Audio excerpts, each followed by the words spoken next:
اعوذ باللہ من الشیطان الرجیم بسم اللہ الرحمن الرحیم ربی ادخلنی مدخل صدق واخرجنی مخرج صدق واجعل لی من لدنک سلطانا نصیرا اللہم صلی علی سیدنا محمد وعلی آلہ وصحابہ وازواجہ وبارک وسلم۔ السلام علیکم ورحمۃ اللہ۔ مزاج رسول صلی اللہ علیہ وآلہ وسلم سے آشنائی حاصل کرتے ہوئے ہم آگے بڑھ رہے تھے، اور میں نے آپ کو مدینہ المنورہ کا انٹروڈکٹری پورشن وہ دیا تھا تاکہ رسول اللہ صلی اللہ علیہ وآلہ وسلم کی وہاں تشریف لے جانے سے پہلے اس کی جو حیثیت تھی اور جس طرح مدینہ کی سرزمین جو تھی وہ استقبال رسول صلی اللہ علیہ وآلہ وسلم کے لیے صدیوں سے بےتاب تھی، میں اس حقیقت سے آپ کو آشکار کر سکوں، اور مجھے امید ہے کہ آپ کو میری یہ کاوش پسند آئی ہوگی۔ آج ہم گفتگو کریں گے کہ ہجرت مدینہ جو ہے اس کے کاذز اسباب کیا ہوئے اور کیوں ہجرت کرنا پڑی، اور اس کے علاوہ اس کے جو انیشیل جو کانٹریکٹ ہوا انصار مدینہ کے ساتھ، اس کی تفصیلات کیا ہیں، اور رسول اللہ صلی اللہ علیہ وآلہ وسلم پھر کس طرح مکہ سے نکلے اور پھر مدینہ منورہ کی طرف روانہ ہوئے۔ تو اس میں سب سے پہلے میں نے آپ کو بتایا تھا کہ پہلے 10 نبوی میں انصار کے کچھ لوگ جو تھے وہ انہوں نے اسلام قبول کیا، میں نے آپ کو ان کے نام بھی بتائے تھے۔ پھر 11 نبوی میں بیعت عقبہ اولیٰ ہوئی، اور اس کے بعد پھر 12 نبوی کا جو حج تھا اس میں بیعت عقبہ ثانیہ ہوئی۔ اس وقت کچھ روایات میں 72 آتا ہے، کچھ روایات میں 100 سے زائد افراد آتے ہیں۔ بہرحال ایک اچھی خاصی تعداد انصار کی جو تھی، اوس و خزرج کے قبائل سے جو معتمدین تھے، جو نوبلز تھے، وہ پہلے ہی ڈیزائن کر کے آئے، اور رسول اللہ صلی اللہ علیہ وآلہ وسلم کے ساتھ ان کی میٹنگ جو ہے وہ اسی مقام پہ، اسی گھاٹی میں، عقبہ کی جو گھاٹی تھی اس میں ہی طے ہوئی، اور اس پہ جو مسجد بنی ہوئی ہے میں نے اس کی تصویر بھی ڈھونڈی ہے، اور وہ انشاءاللہ ہم تصویر بھی لگائیں گے، آپ دیکھیے گا۔ تو اس میں بہت سارے مورخین جو ہیں نا جی اور مفسرین جو ہیں، انہوں نے تھوڑی سی اس میں غلطی اس وجہ سے کی ہے اس کے ڈائلاگ میں، کہ وہاں جو 2 لوگوں نے خطاب کیا ان دونوں کا نام عباس تھا، یعنی 2 جو پارٹیز آپس میں ڈسکشن کر رہی تھیں، رسول اللہ صلی اللہ علیہ وآلہ وسلم کے بہاف پہ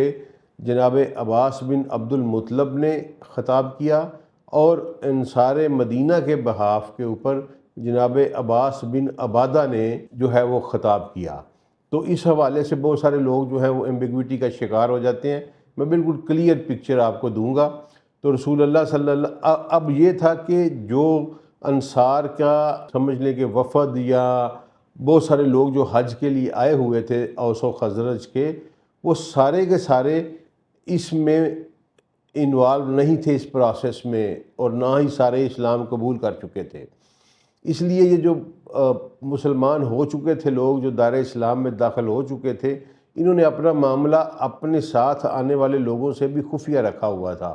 اور ان کو بھی نہیں بتایا ہوا تھا کہ ہم رسول اللہ صلی اللہ علیہ وآلہ وسلم کے ساتھ کوئی میٹنگ کرنے والے ہیں۔ تو وہی جو ہم خیال لوگ تھے، وہی ایک مقررہ وقت میں رات کے پچھلے پہر میں اٹھ کر وہاں آئے، اور رسول اللہ صلی اللہ علیہ وآلہ وسلم بھی مقررہ جگہ پر اپنے چچا جناب عباس بن عبد المطلب کے ساتھ پہنچ گئے۔ اس عباس بن عبد المطلب پہ بھی کسی دن ایک خاص پروگرام کریں گے، بہت شاندار اور بڑا دلچسپ کردار ہے ان کا رسول اللہ صلی اللہ علیہ وآلہ وسلم کی زندگی میں۔ اچھا، اس کے بعد جب وہاں پہنچے تو سب سے پہلے جناب عباس بن عبد المطلب نے ان کو مخاطب کیا اور کہا کہ اے اوس و خزرج کے لوگوں، تم یہ جانتے ہو کہ رسول اللہ صلی اللہ علیہ وآلہ وسلم کی کیا تعظیم ہے بنو ہاشم میں۔ بنو ہاشم کا پورا قبیلہ رسول اللہ صلی اللہ علیہ وسلم پر مر مٹنے پر تیار ہے، اور ہم نے آج تک ان کو کوئی گزند نہیں پہنچنے دی۔ اگر تم لوگ ان کی حفاظت کر سکتے ہو، کیونکہ جب تم انہیں لے کر چلے جاؤ گے، اب ان کا میلان یہ ہے کہ یہ تمہارے ہاں چلے جائیں، تو اگر تم ان کو لے کر چلے جاؤ گے تو شاید تمہیں عرب و عجم کے ساتھ لڑنا پڑے۔ تو اگر تم یہ کیپیسٹی رکھتے ہو تو تم یہ قدم اٹھاؤ، ادروائز ہم خود کافی ہیں ان کی حفاظت کے لیے۔ یہ خاندان کے بزرگ نے رسول اللہ صلی اللہ علیہ وآلہ وسلم کے چچا جناب عباس بن عبد المطلب نے یہ خطبہ وہاں پہ دیا اور ان لوگوں کو کہا کہ یہ بار گراں اٹھا کر تم کوئی ہمارے اوپر احسان نہیں کرنے والے، اگر تم اتنے جوگے ہو تو یہ کرو، اگر نہیں ہو کل کلا تم کہو کہ ہم کسی مصیبت میں پھنس گئے ہیں اور ہم رسول اللہ صلی اللہ علیہ وآلہ وسلم کا ساتھ چھوڑ رہے ہیں، تو پھر یہ تم کوئی اچھی بات نہیں ہوگی، اور اگر تم نے ایسا کرنا ہے تو آج سے ہی یہ ہمیں بتا دو، ہم کافی ہیں رسول اللہ صلی اللہ علیہ وآلہ وسلم کی حمایت کے لیے، مدد کے لیے، حفاظت کے لیے۔ یعنی وہاں یہ تاثر دیا گیا کہ آپ اے گروہ اوس و خزرج، آپ ان کو بے سہارا، بے آسرا نہ سمجھیں۔ تو رسول اللہ صلی اللہ علیہ وآلہ وسلم کی تعظیم میں جناب عباس بن عبد المطلب کا یہ خطبہ بڑی اہمیت رکھتا ہے۔ اس کے بعد انصار جو تھے انہوں نے کہا، جو اوس و خزرج سے لوگ آئے ہوئے تھے، انہوں نے بیک زبان ہو کر کہا کہ ہماری جان، ہماری مال، ہمارا سب کچھ رسول اللہ صلی اللہ علیہ وآلہ وسلم کے لیے حاضر ہے، لہٰذا ہم بیعت کرنے پر تیار ہیں۔ اچھا، ابھی یہ بات جو تھی یہ ہو رہی تھی تو خزرج کے ایک سردار جو تھے جناب عباس بن عبادہ، وہ اٹھے اور انہوں نے کہا کہ اے برادران خزرج، تم جس بات پر بیعت کر رہے ہو اچھی طرح ذہن نشین کر لو، تمہیں کالے، گورے، اجمی، عربی، ہر قسم کے لوگوں سے مقابلہ کرنا پڑے گا۔ اگر لڑائی کی زور میں تم اپنی مالی یا جانی تباہی کے بعد آپ صلی اللہ علیہ وآلہ وسلم کو دشمن کے حوالے کر دینے کا خیال رکھتے ہو تو آپ صلی اللہ علیہ وسلم کی بیعت کرنا بالکل نہیں کام آئے گا آپ یہ کام نہ کریں۔ اور اگر تم نے اس بیعت کے بعد آپ صلی اللہ علیہ وسلم کا ساتھ نہ دیا، جان نثاری کا حق ادا نہ کیا، تو تم دین و دنیا دونوں میں رسوا ہو جاؤ گے، اور تم لوگوں کو رسول اللہ صلی اللہ علیہ وسلم کی حمایت میں یہ سرفروشی منظور ہے، جان مال سب کچھ قربان کرنے پر آمادہ ہو اور کوئی امر اس میں مانع نہیں ہے تو پھر شوق سے بیعت کرو، اگر کوئی امر اس میں مانع ہے تو بے شک بیعت سے باز رہو۔ اچھا، عباس بن عبادہ رضی اللہ عنہ کی یہ تقریر سن کے تو انصار کے جو لوگ تھے اوس و خزرج کے، انہوں نے کہا کہ ہم اپنے تمام جو اموال ہیں، اپنی جان، مال، عزت، ہر چیز رسول اللہ پہ قربان کر دیں گے، لیکن اس کے بدلے میں ہمیں ملے گا کیا؟ دیکھیے یہ بڑا ویلڈ کویشچن تھا نیگوسیشن میں۔ تو رسول اللہ صلی اللہ علیہ وآلہ وسلم نے انتہائی سنجیدگی کے ساتھ جواب ایک لفظ میں دیا اور فرمایا جنت۔ جب یہ بات کہی تو اہل یثرب نے کہا، اہل مدینہ نے کہا کہ آپ اپنا ہاتھ بڑھائیے۔ رسول اللہ صلی اللہ علیہ وآلہ وسلم نے اپنا دست مبارک آگے کیا اور انہوں نے رسول اللہ صلی اللہ علیہ وآلہ وسلم کے دست مبارک پر بیعت کرنی شروع کر دی۔ اچھا، اب دو روایات یہاں آتی ہیں۔ ایک یہ آتی ہے کہ آواز ابلیس نے لگائی، اور ایک روایت یہ آتی ہے کہ مکہ کا کوئی بندہ جو تھا، وہ مشرکین مکہ کا، وہ اپنے کسی کام سے ادھر پھر رہا تھا، گزر رہا تھا، تو اس نے کوئی غیر معمولی حرکت جو ہے وہ فیل کی، اور وہ آیا اور اس نے سنگن لے لی، اور اس نے پہاڑ کے اوپر چڑھ کے آواز لگائی کہ اے معاشر قریش، اے قریش کے لوگوں، محمد رسول اللہ صلی اللہ علیہ وسلم اور ان کے یثرب والے ساتھی تمہارے خلاف جنگ کرنے کا اعلان کر چکے ہیں۔ اچھا، یہ بعض روایات میں آتا ہے کہ یہ ابلیس نے آواز لگائی، بعض روایات میں آتا ہے کہ یہی، قطع نظر اس کے کہ یہ ان کو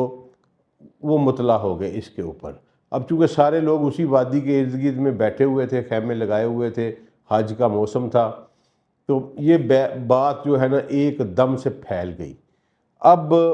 یہ جو سرداران قریش تھے، یہ ابو جہل کی سرداری میں وہاں آئے اور ان کے کیمپ میں، مدینہ یثرب والوں کے کیمپ میں آئے، اور وہاں اب چونکہ وہ لوگ تھے جن کو پتہ ہی نہیں تھا کہ یہ کیا ہوا ہے، کیونکہ جو لوگ ادھر بیت عقبہ میں آئے ہوئے تھے انہوں نے اپنے باقی ساتھیوں کو اس طرح کی کسی قسم کی کوئی انفارمیشن نہیں دی ہوئی تھی،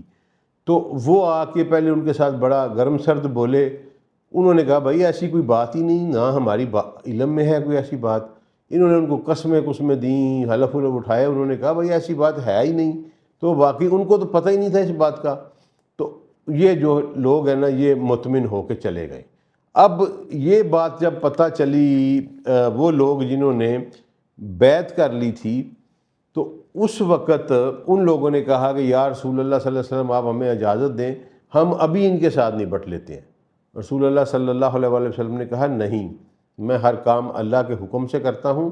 اللہ کا حکم ابھی اس بارے میں نہیں آیا، لہذا تم جلدی سے جلدی اپنے وطن کو لوٹ جاؤ۔ اب ادھر واپس گئے جب مشرکین مکہ، تو ان کو پھر وہاں اپنے کیمپ میں لان تان سننی پڑی کہ نہیں تم لوگوں کے پاس انفارمیشن غلط ہے، یہ ان کا معاہدہ ہوا ہے آپس میں۔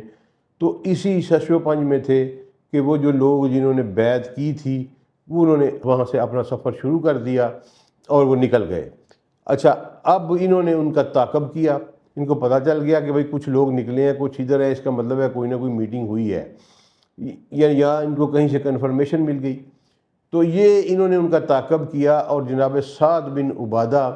جو کہ خزرج کے بہت بڑے سردار تھے ان کو یہ گرفتار کر کے لے آئے۔ سعد بن عبادہ نے بال بڑے رکھے ہوئے تھے اور میڈیاں کرتے تھے وہ، ٹھیک ہے، 2 میڈیاں ان کی بناتے ہوتے تھے، تو ان کے بالوں سے پکڑ کر ان کو کھینچا۔ لیکن وہاں پھر جبیر بن مطعم اور ایک اور بندہ تھا، اس نے کہا کہ عقل کے اندھے ہو چکے ہو، یہ شخص خزرج کا سردار ہے اور تمہاری شام کی ساری تجارت جو ہے یہ بند کر دے گا، اگر اس کو کچھ ہوا تو اس کے پیچھے والے سب بند کر دیں گے، لہذا اس کو چھوڑ دو۔ اس پہ پھر انہوں نے جناب سعد بن عبادہ کو چھوڑ دیا اور سعد بن عبادہ پھر جو ہے وہ مدینہ شریف تشریف لے گئے۔ اس کے بعد رسول اللہ صلی اللہ علیہ وآلہ وسلم نے اپنے ساتھیوں کو اجازت دے دی۔ یہ ذوالحجہ 12 نبوی کا واقعہ ہے۔ سید رسول اللہ صلی اللہ علیہ وسلم نے اپنے ساتھیوں کو اجازت دے دی کہ ایک ایک دو دو کر کے نکلتے جاؤ یہاں سے۔ اب وہ پہلے تو غیر محسوس طریقے سے وہ لوگ نکل گئے، پھر ایک وقت آیا کہ ان کو پتہ چل گیا مشرکین مکہ کو کہ یہ اب وہاں نکل رہے ہیں۔ انہوں نے پھر نکلنے والوں کو روکنا شروع کر دیا، کسی سے وہ مال لے لیتے، کسی کی بیگم کو روک لیتے، کسی کے بچوں کو روک لیتے، یعنی انہوں نے پھر ظلم و ستم جو ہے نا وہ شروع کر دیا۔ لیکن جو ایمان والے لوگ تھے، رسول اللہ صلی اللہ علیہ وسلم کے پیروکار تھے، صحابہ کرام رضوان اللہ علیہم اجمعین، وہ سب کے سب آہستہ آہستہ کر کے نکلنا شروع ہو گئے۔ اسی مرحلے میں ایک دو دفعہ سیدنا ابوبکر صدیق نے جناب رسول اللہ صلی اللہ علیہ وآلہ وسلم سے پوچھا کہ یا رسول اللہ میں بھی چلا جاؤں، تو سید رسول اللہ صلی اللہ علیہ وآلہ وسلم نے ان کو منع کیا کہ آپ نہ جائیں، ہو سکتا ہے آپ کے ساتھ بھی کوئی جائے۔ اچھا، اس کے بعد ابوبکر صدیق کو یہ کنفرم ہو گیا کہ رسول اللہ صلی اللہ علیہ وسلم ضرور جائیں گے، اور شاید انہیں یہ بھی پتہ چل گیا ہوگا کہ میں ہی ان کے ساتھ جاؤں گا واللہ عالم، لیکن انہوں نے اپنے تئیں جو ہے اس کی تیاری شروع کر دی، ٹھیک ہے، 2 جانور بھی خرید لیے، بندے کے ساتھ بھی بات کر لی، یہ سارے ارینجمنٹ انہوں نے کر لیے۔ اب بہت سارے لوگ چلتے گئے، رسول اللہ صلی اللہ علیہ وآلہ وسلم کو ابھی اللہ کی طرف سے ظاہر حکم نہیں آیا تھا، تو سید رسول اللہ صلی اللہ علیہ وسلم نہیں جا سکتے تھے جب تک اللہ کا حکم نہ آتا۔ اس دوران میں انہوں نے سب سے پہلے تو معاشرتی دباؤ ڈالنا شروع کیا۔ میں نے آپ کو طائف والے واپسی کے بعد بتایا تھا کہ سید رسول اللہ صلی اللہ علیہ وسلم مطعم بن عدی نے پناہ دی تھی اور اسی پناہ کے تحت مکہ میں رہ رہے تھے، ٹھیک ہے۔ اب ہجرت مدینہ کے یہ 2 بڑے فیکٹر جو بنے، سبب بنے، وہ یہ تھے، ایک تو یہ تھا کہ رسول اللہ صلی اللہ علیہ وآلہ وسلم کو جو بنو ہاشم کا سردار تھا ابو لہب، وہ مباح قرار دے چکا تھا، اور سید رسول اللہ صلی اللہ علیہ وسلم کے پاس قبیلے کی پناہ نہیں تھی، کیونکہ قبیلے کا سردار وہ تھا، اور قبیلے کی پناہ کے بغیر مکہ میں زندگی جو ہے وہ ناممکن تھی، ٹھیک ہے۔ تو سید رسول اللہ صلی اللہ علیہ وسلم نے پھر جبیر بن مطعم کے والد مطعم بن عدی سے جو لی تھی پناہ، وہ میں نے واقعہ سارا آپ کو بتایا ہوا ہے۔ اب انہوں نے اس کے اوپر پریشر ڈالنا شروع کیا کہ واپس لو، پناہ واپس لو، لیکن وہ مرد حر نے، اگرچہ مطعم بن عدی نے اسلام قبول نہیں کیا، ٹھیک ہے، وہ اسی طرح رسول اللہ صلی اللہ علیہ وسلم کی ہجرت کے چند دنوں کے بعد وہ اللہ کو پیارے ہو گئے، لیکن غزوہ بدر کے موقع پر سیدی رسول اللہ صلی اللہ علیہ وآلہ وسلم نے فرمایا کہ یہ جتنے قیدی میں نے پکڑے ہیں مکہ والوں کے، اگر آج مطعم بن عدی زندہ ہوتے اور وہ مجھ سے سفارش کرتے تو اس احسان کے بدلے جو انہوں نے مجھے پناہ دے کے کیا تھا، میں ان کی سفارش پہ یہ سارے قیدی رہا کر دیتا۔ یعنی رسول اللہ صلی اللہ علیہ وآلہ وسلم کی نظر میں مطعم بن عدی کی اتنی عزت اور وقت تھی۔ اچھا، یہ انہوں نے، لیکن اس مرد حر نے اپنی پناہ واپس نہیں لی اور وہ ڈٹا رہا۔ اب جب انہوں نے دیکھا کہ وہ تو پناہ واپس لینے پہ کسی صورت پہ بھی تیار نہیں ہے، تو پھر انہوں نے کوئی اور سکیمیں شروع کر دیں۔ دارالندوہ کا اجلاس بلایا۔ اب یہ اجلاس میں وہ ڈسکس کر رہے تھے، ایک تجویز یہ تھی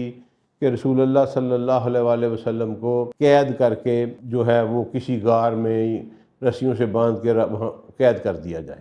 اس کے اوپر اتفاق نہ ہوا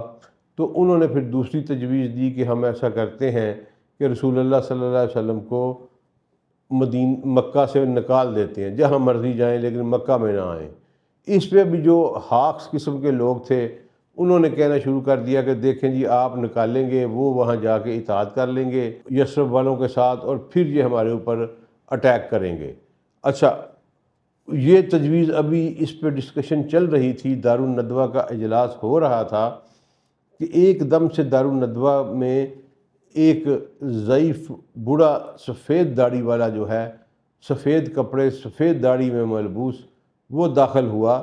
اور لوگوں نے پوچھا کہ جی آپ کون ہیں؟ اس نے کہا کہ مجھے چھوڑو، تم یہ بتاؤ کہ کس بات پہ گفتگو کر رہے ہو۔ انہوں نے کہا پہلے آپ بتائیں، تو اس نے کہا کہ میں نجد کا رہنے والا شیخ ہوں۔ اچھا، دراصل رسول اللہ صلی اللہ علیہ وسلم نے بعد میں بتایا کہ وہ ابلیس تھا۔ وہ آیا اور اس نے کہا کہ میں تمہیں ایک اچھی تجویز دیتا ہوں کہ تمہیں اس کے بعد کسی تجویز کی کوئی جو ہے ضرورت نہیں رہے گی۔ اس نے پہلے سارے حالات ان سے پوچھے، سب کچھ پوری بریفنگ لی۔ بریفنگ لینے کے بعد اس نے کہا کہ تمہیں یہی ڈر ہے نا کہ بنو ہاشم انتقام لیں گے اور بنو ہاشم لڑ مریں گے، جان دے دیں گے سارے کے سارے، اور اس سے مکہ میں جو ہے وہ خانہ جنگی پھیل جائے گی اور سارا کچھ تباہ ہو جائے گا۔ تو تم اسی سے ڈرتے ہو نا کہ بنو ہاشم کس انتقام لیں گے، جو بھی ان کو قتل کرے گا۔ تو تم ایسا کرو کہ جوائنٹ آپریشن کر کے یہ جوائنٹ مرڈر کرو، نعوذ باللہ استغفر اللہ، رسول اللہ کی جان مبارک کو لو لیکن ناجائز طریقے سے۔ ٹھیک ہے جی، وہ کیسے؟ اس نے کہا کہ تمام قبیلوں سے ایک ایک یا دو بندے لے لو اور وہ بیک وقت اپنی تلوار رسول اللہ صلی اللہ علیہ وسلم کے جسم مبارک پر ماریں، اور اس طرح سارے کے سارے قبیلے اس جرم عظیم میں شریک ہو جائیں گے، اور پھر بنو ہاشم کسی سے انتقام نہیں لے سکیں گے۔ بنو ہاشم کسی ایک قبیلے کے ساتھ یا سب قبیلوں کے ساتھ باری باری تو لڑ سکتے ہیں، ایک ہی دفعہ تمام قبیلوں کے ساتھ نہیں لڑ سکتے، لہٰذا ان حالات کے تحت پھر وہ دیت لینے پر راضی ہو جائیں گے، اور تم دیت جتنی مرضی وہ مانگے تم دے کے تو اپنی جان چھڑا لینا۔ یہ انہوں نے جتنے بھی وہاں دارالندوہ میں پارٹیسپینٹ تھے وہ اس کے اوپر اش کر اٹھے اور انہوں نے کہا کہ بڑی بات ہے جی، یہ تو بڑی تجویز ہے۔ اب یہ حالات ہو چکے تھے مکہ میں، یعنی سیدی رسول اللہ صلی اللہ علیہ وآلہ وسلم کی جان مبارک کو ہمہ وقت خطرہ لاحق تھا کہ کسی بھی وقت کوئی بھی بے حیائی، کوئی بغیرتی کوئی بندہ بھی کر سکتا ہے، اور قدرت نے رسول اللہ صلی اللہ علیہ وآلہ وسلم کو اس سے محفوظ رکھنا تھا۔ ایک تو ہجرت کا یہ سب سے بڑا سبب بنا۔ دوسرا جو سب سے بڑا سبب بنا وہ یہ تھا کہ 13 سال، تقریباً 12 سال مکمل ہو چکے تھے قرآن کو نازل ہوتے ہوئے مکہ میں۔ اب اتنا قرآن جو ہے وہ نازل ہو چکا تھا کہ اب اس کے دفاع کٹی نہیں، خالی اس کے امپلیمنٹیشن اس کا جو ہے نا وہ دور تھا۔ ضرورت تھی کہ وہ تمام قوانین جو رب باری تعالیٰ نے اس کتاب کی صورت میں اب نازل کیے ہیں اور 13 سال سے مسلسل نازل کیے جا رہا ہے، اب ان قوانین کو ایک انسانی معاشرے کے اوپر نافذ کیا جائے، اور اپنے قوانین کو جو اللہ نے بنائے ہوئے قوانین تھے ان کو نافذ کرنے کے لیے جناب محمد مصطفیٰ صلی اللہ علیہ وآلہ وسلم کو ایک پولیٹیکل امپیٹس، ایک پولیٹیکل فورس کی ضرورت تھی جو کہ اس قابل ہو کہ ان سے ٹکر لے سکے یہ جو مشرکین مکہ ہیں۔ تو اس فورس کو رسول اللہ صلی اللہ علیہ وآلہ وسلم نے آئیڈینٹیفائی کیا اللہ کے حکم سے، وہ اوس و خزرج کے تھے۔ تو ان قوانین کے نفاذ کے لیے حکومت کی ریاست کی ضرورت تھی۔ حکومت اور ریاست مکہ میں بننا ناممکن ہو چکا تھا کیونکہ وہاں تو جان کو خطرہ پیدا ہو گیا ہوا تھا، تو اس لیے اللہ کریم نے اس ہجرت کا فیصلہ کیا۔ یہ فلسفی ہے اس ہجرت میں، اور ایک بہت بڑا پیغام یہ ہے کہ جو لوگ یہ سمجھتے ہیں کہ اسلام حکومت کے بغیر پنپ سکتا ہے، اور جو لوگ آج کل یہ نظریہ بیچ رہے ہیں کہ اسلام کا مقصد صرف تزکیہ نفس اور انڈیویجویلٹی کے اوپر ڈیل کرتا ہے، یہ ان کے لیے ایک بہت بڑا دلیل بھی ہے اور مسئلہ بھی ہے کہ بھائی اگر تزکیہ نفس ہی کرنا تھا تو سیدی رسول اللہ صلی اللہ علیہ وسلم وہاں کرواتے رہتے مکہ میں بیٹھ کے۔ رسول اللہ صلی اللہ علیہ وآلہ وسلم کو مدینہ شریف میں اس لیے لایا گیا اللہ کی طرف سے کہ وہ وہاں پر ایک اللہ کی حکومت جو ہے وہ قائم کر سکیں، اور وہ تمام قوانین جو قرآن میں نازل ہو رہے ہیں ان کو عملی طور پر نافذ کر کے انسانیت کے سامنے ایک ماڈل رکھ کے جائیں، کیونکہ رسول اللہ صلی اللہ علیہ وآلہ وسلم کو اللہ تعالیٰ نے آخری نبی بنا کر بھیجا تھا، تو وہ پھر وہ ماڈل جو انہوں نے اسٹیبلش کرنا تھا وہ قیامت تک کے لیے قائم رہنا تھا، کافت الناس، ٹھیک ہے جی۔ پھر رسول اللہ صلی اللہ علیہ وآلہ وسلم کا یہ فرمانا قرآن میں کہ اللہ نے کہا کہ قل یا ایھا الناس انی رسول اللہ علیکم جمیعا، میں اے انسانوں میری بات کو سنو، میں تم سب کی طرف اللہ کا رسول ہوں۔ تو اللہ نے چونکہ وہ اسٹیٹ قائم نہ ہوتی تو اللہ کے قوانین کی امپلیمنٹیشن ہی نہ ہوتی، مینیفیسٹیشن نہ ہوتی، اور دنیا اس کے ثمرات سے محروم رہتی۔ یہ دو ریزن بہت بڑی تھیں ہجرت مدینہ کی طرف، اور یہ رسول اللہ صلی اللہ علیہ وآلہ وسلم کی ذات مبارکہ سے وابستہ تھیں۔ اور باقی جو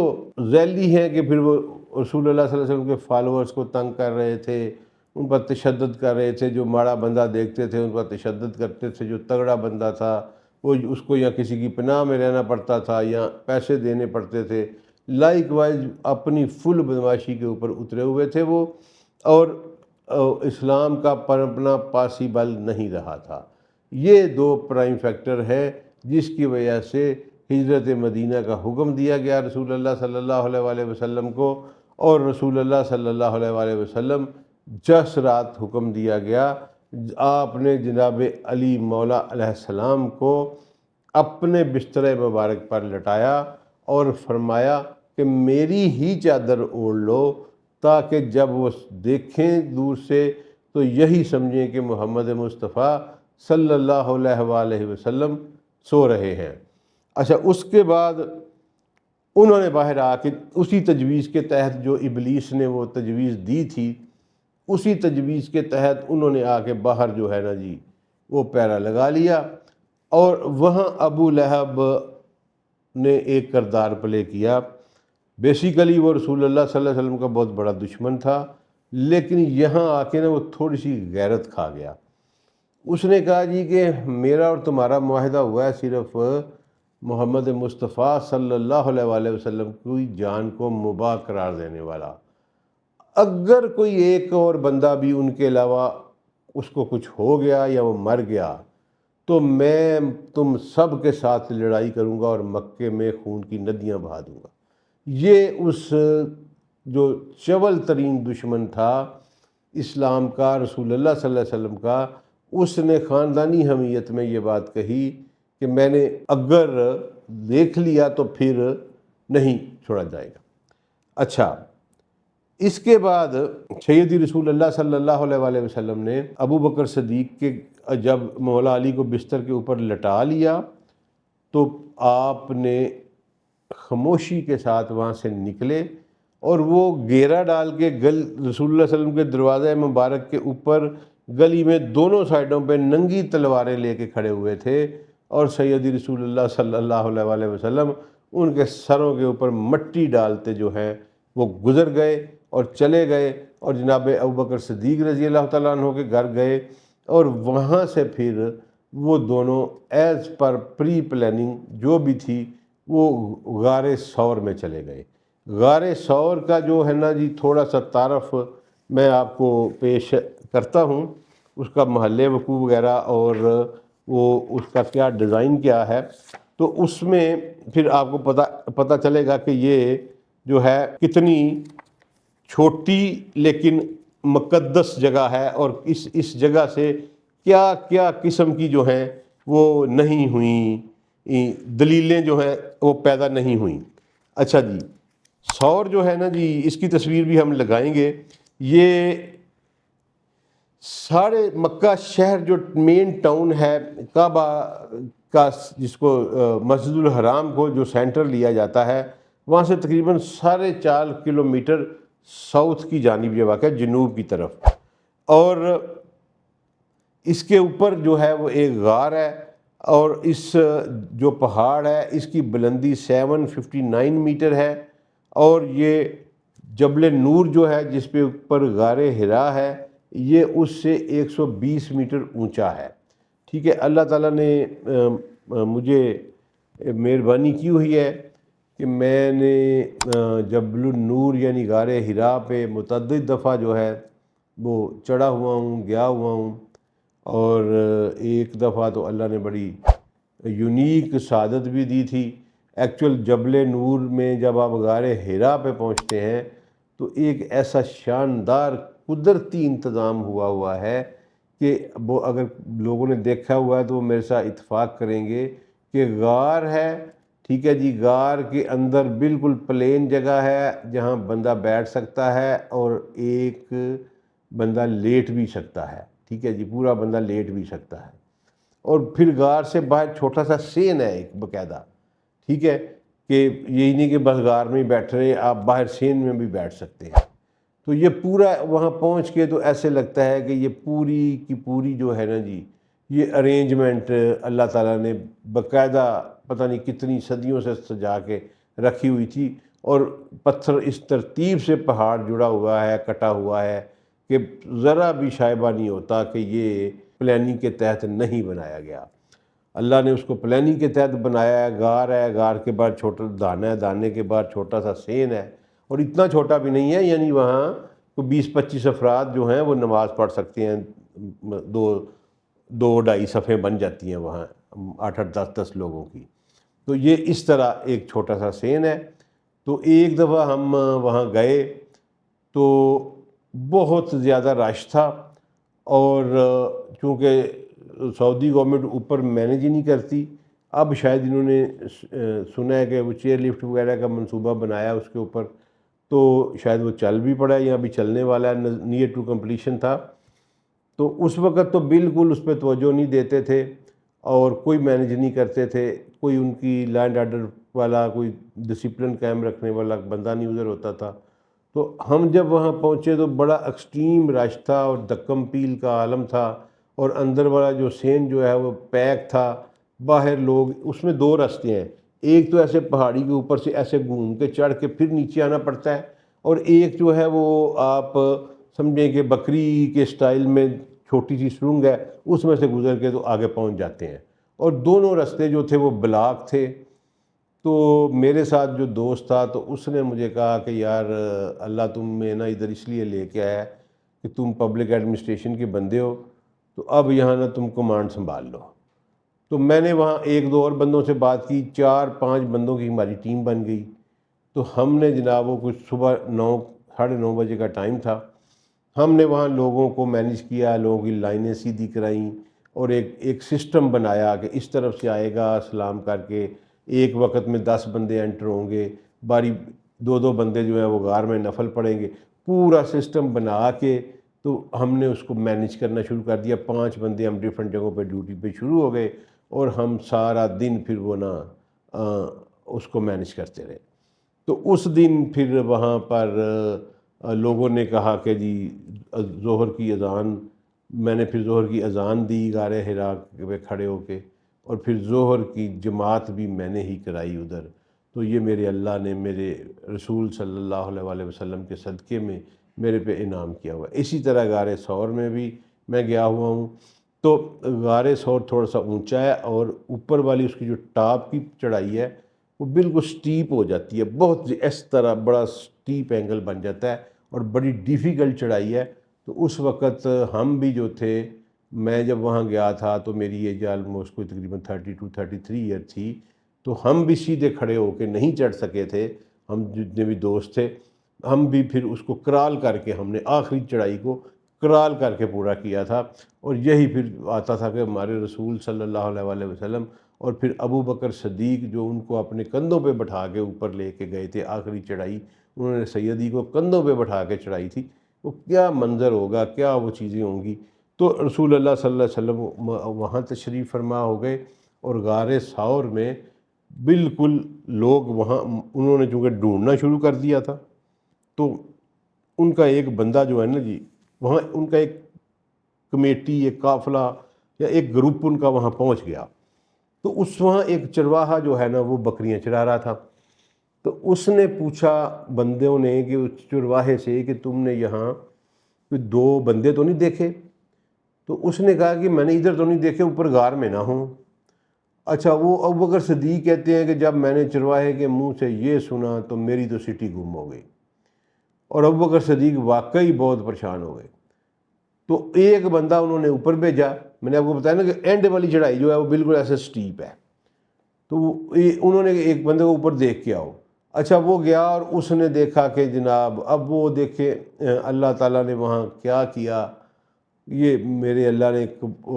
مکڑی کو کہا کہ جالا بن دے، کبوتری کو کہا انڈے دے دے، گھونسلہ بنا لے۔ تو یہ چیزیں جو ہیں، وہ مکڑی کا جالا جو تھا وہ اتنا گہرا تھا کہ وہ دیکھنے والا جو ہے اس نے غار کے اندر گھس کے چیک ہی نہیں کیا کہ اندر کون بیٹھا ہے، وہ واپس اسی طرح آ گیا۔ اور اس کے ساتھیوں نے اسے کہا کہ یار تم اندر کیوں نہیں دیکھ کے آئے؟ تو اس نے کہا کہ باہر جو جالا لگا ہوا ہے نا، وہ محمد صلی اللہ علیہ وسلم کے پیدا ہونے سے پہلے کا جالا لگا ہوا ہے۔ یعنی اتنی بڑی دلیل اللہ نے وہاں سے مکڑی کے جالے سے کریٹ کر دی، اور وہ سب واپس چلے گئے۔ اسی کے اوپر پھر قرآن بھی نازل ہوا، جب کہ اللہ نے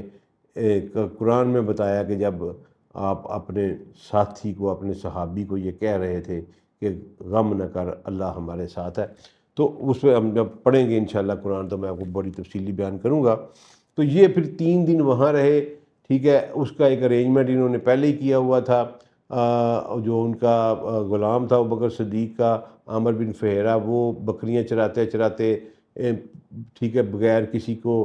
میرا مطلب کاشن کیے، روٹین کے میٹر میں بکریاں ادھر لے جاتے تھے، وہیں دودھ دو کے اندر دودھ پلا دیتے تھے، کھانا بھی کھلا دیتے تھے۔ اس طرح ان کی بیٹی جو ہے جناب اسما بنت ابی بکر، وہ کھانا لے کے جاتی تھی۔ وہ 3 دن جو ہے نا جی وہ وہاں گزرے، وہ سارے واقعات آپ نے سنے ہوئے ہیں۔ اچھا، اس کے بعد سیدی رسول اللہ صلی اللہ علیہ وسلم نے ایک نیا رستہ اختیار کیا مدینہ شریف، جو میں آپ کو بتانا چاہ رہا تھا۔ مدینہ شریف کی طرف جانے والا رستہ جو تھا، جو روٹین والا رستہ تھا، جس کے اوپر سارے تجارتی قافلے چلتے تھے، جو روٹین میں یوز کیا جاتا تھا، سیدی رسول اللہ صلی اللہ علیہ وسلم اس رستے پر نہیں گئے، بلکہ آپ تہامہ والی سائڈ پہ آ گئے، اور سمندر کے قریب رہ کے، میں نے آپ کو بتایا تھا، اب آپ کو میں کیوں بتاتا ہوتا ہوں آپ کو، کہ عرب کو 3 حصوں میں تقسیم کیا گیا تھا۔ تہامہ جو کہ ریڈ سی کے ساتھ ساتھ ایریا ہے، اس کو تہامہ، اس سے آگے جو سینٹرل ایریا اس کو حجاز، اور پھر جو ایسٹرن سی جو ہے، جو پرشین گلف، اس کے ساتھ والا جو ایریا اس کو نجد۔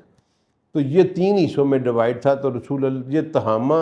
سے راستہ نہیں گزرتا تھا، بلکہ جو ٹریڈیشنل راستہ تھا وہ حجاز میں سے گزرتا تھا، اور یہ وہی راستہ ہے جو آج بھی چلتا ہے، لیکن صرف میرا خیال ہے چند کمرشل ٹرکوں کے لیے، کیونکہ اور اسی روٹ کے اوپر بدر کا میدان واقع ہے، جو کہ اب وہ راستہ عام جنرل پیسنجرز کے لیے یوز نہیں ہوتا۔ سیدی رسول اللہ صلی اللہ علیہ وسلم نے تہامہ کی سائیڈ کے اوپر راستہ لیا، اور ایک نیا راستہ لیا جس کا ان کو وہم و گمان بھی نہیں تھا، اور اس کے راستے پر چلتے ہوئے پھر انہوں نے اپنا سفر شروع کیا۔ اور اب میں آپ کو انشاءاللہ کل بتاؤں گا اگلے لیکچر میں کہ یہ کتنے مقامات آتے ہیں راستے میں جو ریکارڈڈ ہوئے کہ رسول اللہ صلی اللہ علیہ وسلم یہاں قیام پذیر ہوئے، اور وہاں کیا کیا ہوا۔ بڑا دلکش، بڑا ہی خوبصورت، بڑا سہانا سفر ہے، پڑھ پڑھ کے مزہ آتا ہے اس کو۔ تو یہ آپ یاد رکھیں کہ سیدی رسول اللہ صلی اللہ علیہ وسلم راستے سے ہٹ کر گئے۔ اب جو مکہ اور مدینہ کی سڑک ہے، جس کو طریق الہجرہ کا نام دیا گیا ہے، یہ وہی ٹریک ہے جس کے اوپر رسول اللہ صلی اللہ علیہ وسلم نے ہجرت کی تھی۔ آج جو حاجیوں کی اور ہم عام لوگوں کی جو پبلک ٹرانسپورٹ ساری کی ساری چلتی ہے جس ٹریک کے اوپر، یہ وہی ٹریک ہے جس کے اوپر سیدی رسول اللہ صلی اللہ علیہ وسلم نے ہجرت کی تھی۔ اس کو طریق الہجرہ کہتے ہیں، اور ٹریڈیشنل جو ٹریک ہے وہ دوسری طرف ہے، اور وہ بدر سے ہو کے پھر مدینہ جاتا ہے۔ اس کے راستے میں اس وقت کوئی بڑا شہر، کوئی ٹھکانہ نہیں آتا تھا، یہ بیابان راستے تھے، اور یہ گھوم کشیدہ راستہ بھی نہیں تھا، یہ بھول بلیاں تھیں۔ سیدی رسول اللہ صلی اللہ علیہ وسلم نے بہت ٹف راستہ کا انتخاب کیا، اور بہت ٹف سفر تھا، لیکن اللہ نے اس کو کس طرح ایزی اور مزیدار بنا دیا، کس کس مقام پر ٹھہرے، کہاں کہاں سے چلے، وہ میں سارا پھر اب آپ کو اگلی ایپیسوڈ میں انشاءاللہ بیان کروں گا۔ ریکویسٹ ہے کہ چینل کو سبسکرائب ضرور کریں پلیز۔ 50% ویورشپ جو ہے وہ نان سبسکرائبر کی ہے، پلیز۔ تھینک یو، السلام علیکم۔